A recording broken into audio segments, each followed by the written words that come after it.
Greetings in Jesus' precious name. It is Tuesday morning, the 11th of April, 2023, and this is your friend Angus Buchan with a thought for the day.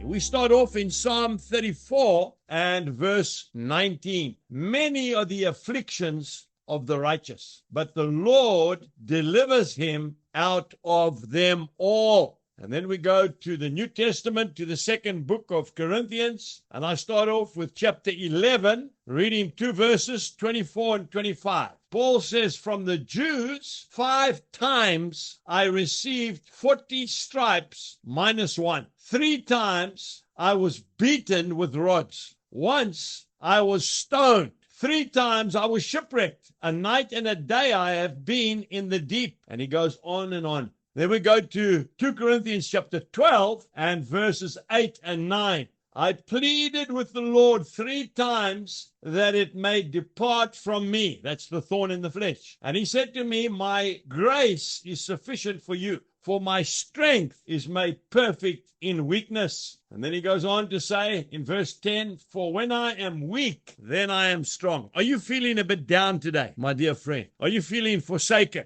Are you feeling that you just can't take it anymore? Well, I want to tell you, there is a man in the Bible who really understands how you are feeling. Paul the Apostle. He wrote 2/3 of the New Testament. I believe he is Jesus' main champion.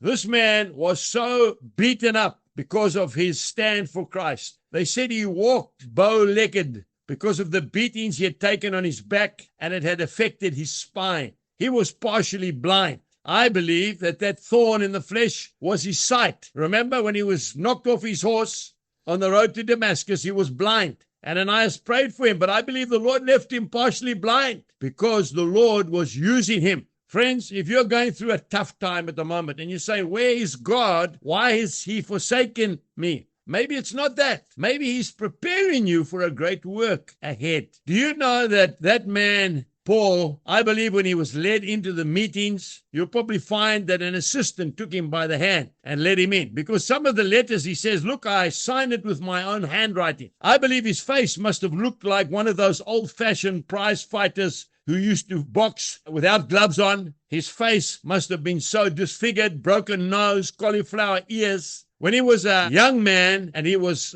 seeking to destroy the Christians, he was very loud-mouthed, very self-opinionated. But after he'd been beaten and thrashed and stoned and left for dead, I believe he didn't have to say too much. When he walked in, he must have worn all his trophies on his body. The people would have stood in awe. You know, when they sent him to Rome, he was put in a house there for a couple of years. The people used to line up outside his house just to meet him, to speak with this champion, this man, this gladiator for Jesus Christ. And eventually, of course, they cut his head off with a sword. But he had a reason to get up in the morning. He had a reason to live. He wasn't a man that was moaning all the time. He was rejoicing that God had seen fit to use him. Today, remember, it doesn't matter what you're going through. God has got a work for you to do. Stand up straight, man and woman of God, and know that this is only going to last for a short time. And then the Lord's coming to take us back to be with him in glory forever. Jesus bless you. Have a wonderful day.